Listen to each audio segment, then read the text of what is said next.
很担心你。林雷，我最近什么时候回来？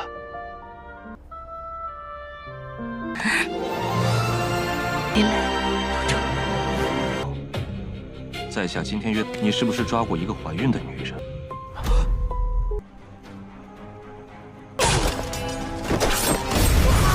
真是些优秀。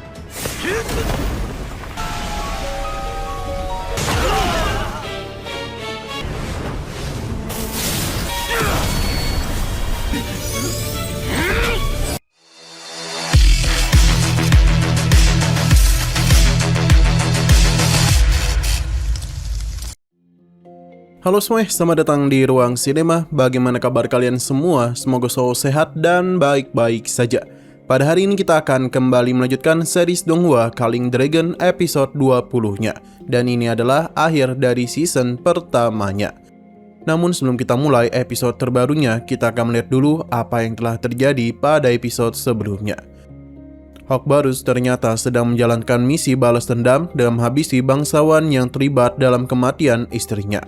Setelah dikepung pasukan kerajaan dan terluka parah, dia memilih melompat dari tebing curam demi menjaga identitasnya tetap rahasia. Sepulangnya Lini, ia hanya menemukan surat peninggalan sang ayah yang mengungkapkan kebenaran tentang kematian ibunya akibat ulah Adipati Pedersen, adik Raja Kraede. Diperkuat kabar dari Paman Hilman, Lini pun berduka namun tetap sigap mengatur keluarganya untuk tetap aman. Raja Kraede pun mengangkat status Hawk Barus demi menarik kesetiaan Lin Li. Sementara utusan gereja kegelapan diam-diam mendekatinya, menawarkan bantuan balas dendam. Kehadiran Adipati Pedersen memicu amarah besar dalam diri Lin Li. Nah, sekarang kita akan melanjutkan episode terbarunya. Di tempat pemakaman ayahnya, ketika Adipati Pedersen datang, terlihat Lini Barus hampir tidak mampu menahan diri untuk mengaktifkan transformasi naganya dan menghabisi Adipati di tempat itu juga. Namun kakek Court yang menyadari hal itu segera mencoba menahannya. Adipati Pedersen bahkan dengan santai menghampiri Lini Barus, menyampaikan rasa bela sungkawa dan mengundangnya untuk berkunjung ke kediamannya lain waktu. Lini Barus diam menyimpan amarah itu jauh di dalam hatinya. Tak lama kemudian Delia datang. Ia penuh kekhawatiran, namun Lini berusaha meyakinkannya bahwa dia ini baik-baik saja. Ketika Raja Kraede tiba, Delia berdiri di samping Lini Barus untuk bisa menemaninya. Raja Kraede memberikan penghormatan kepada Hawk Barus dan secara resmi mengumumkan pangkat jabatannya menjadi setara bangsawan di hadapan semua orang yang hadir di sana.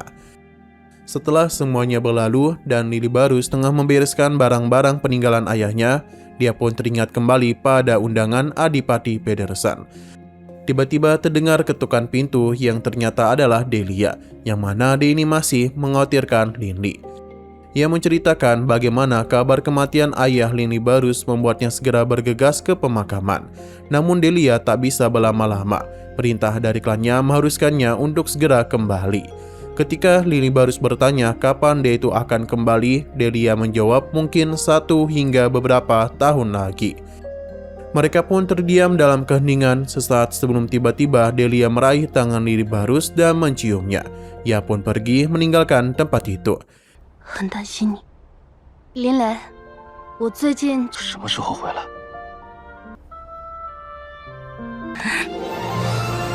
林雷。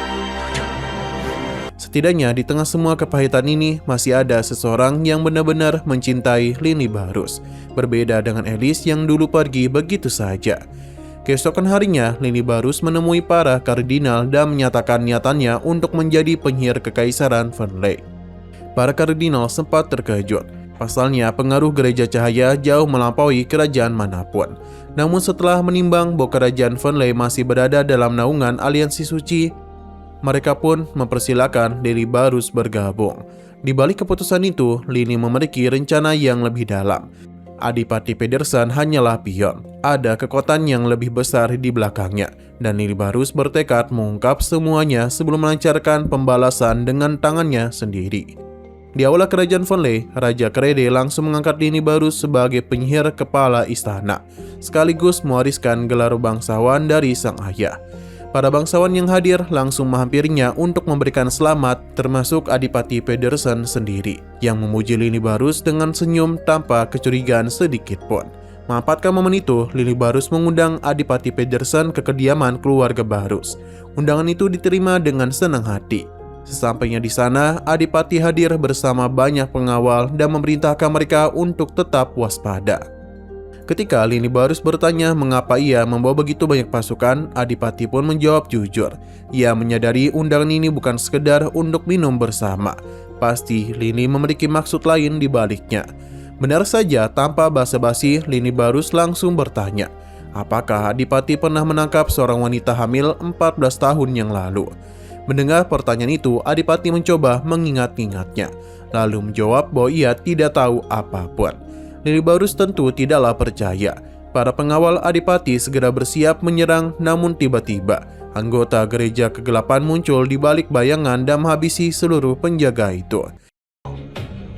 在下今天约你是不是抓过一个怀孕的女人？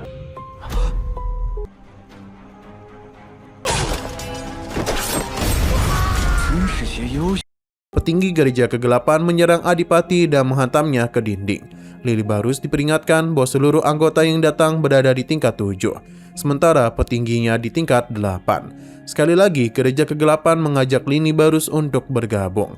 Sebagai jawaban, Lini Barus pun menyerang mereka semua dengan kekuatan sihirnya. Ini tentu adalah penolakan yang lebih berbicara daripada kata-kata apapun. Namun jumlah mereka terlalu banyak. Lini Barus terdorong hingga jatuh ke dalam kolam. Ketika salah satu musuh mulai mengejeknya, Lini Barus pun keluar dari kolam menggunakan wujud naganya dan langsung menghabisi si pengejek. Ia menyerbu para musuh yang tersisa, mengalahkan beberapa dari mereka sekaligus. Namun gereja kegelapan mengeluarkan senjata terakhir mereka, rantai kegelapan, untuk bisa mengikat Lini Barus. Diikuti requiem kegelapan yang memunculkan mata iblis di langit untuk bisa menghabisinya. Di kejauhan, para kardinal gereja cahaya menyaksikan kejadian itu dan menyadari asal kekuatan gelap yang muncul.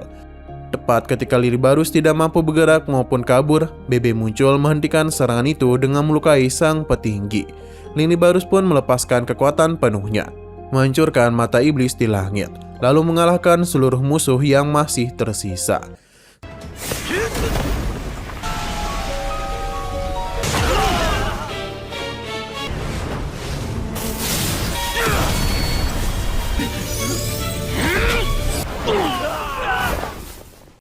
Setelah semuanya tumbang, Lini Barus kembali menghampiri Adipati Pedersen yang masih selamat. Di bawah tekanan, Adipati akhirnya mengaku dia hanya menjalankan perintah dan wanita hamil yang ditangkap itu diserahkan kepada Raja Kraide. Ia bahkan mengaku bahwa yang ditangkap bukan hanya ibu Lini Barus saja, melainkan beberapa wanita sekaligus. Semuanya atas perintah Raja Kraide. Kakek Korut mengkonfirmasi bahwa Adipati itu berbicara jujur. Lini Barus pun melepaskan genggamannya lalu menghabisi Adipati di tempat itu juga. Namun karena energinya benar-benar terkuras, ia kembali ke wujud semula sebelum para kardinal sempat tiba. Ketua Gereja Cahaya yang menerima laporan tentang kejadian ini segera memerintahkan agar Lini Barus direkrut ke dalam gereja mereka secepat mungkin. Pemuda sehebat itu tidaklah boleh dibiarkan berpihak ke tempat lain. Di sana, Raja Kraide sendiri, kabar kematian adiknya, yakni Adipati Pedersen, sampai ke telinganya. Ia mengira gereja kegelapanlah yang bertanggung jawab atas semua itu. Ia pun segera memerintahkan seluruh pasukan di kerajaan Fernley untuk bersiap membalas dendam. Tidak ada sedikit pun kecurigaan yang terarah kepada Lini Barus. Nah, jauh dari semua itu, di sebuah gua terpencil, sesuatu yang sangat tua mulai bergerak. Sosok monster iblis berwujud singa bersayap dan bertanduk muncul dari kegelapan melahap seluruh monster di sekitarnya. Bahkan naga api itu pun tidak luput dari jangkauannya. Ia memunculkan 6 sayap iblis di punggungnya, menandai dirinya sebagai tuan dari para monster. Berdasarkan hitungan waktu, makhluk ini telah disegel dalam gua ini selama lebih dari 5.000 tahun, sejaman dengan Kisai dan kakek Howard di masa hidup mereka. Ketika pedang warisan keluarga Barus diambil oleh Lini, segel yang menahannya rupanya melemah, membebaskan makhluk itu tanpa disadari siapapun. Ia memberitahu kalau Denny sudah lama tidak keluar. Ia pun tidak akan mengulangi kesalahan yang sama.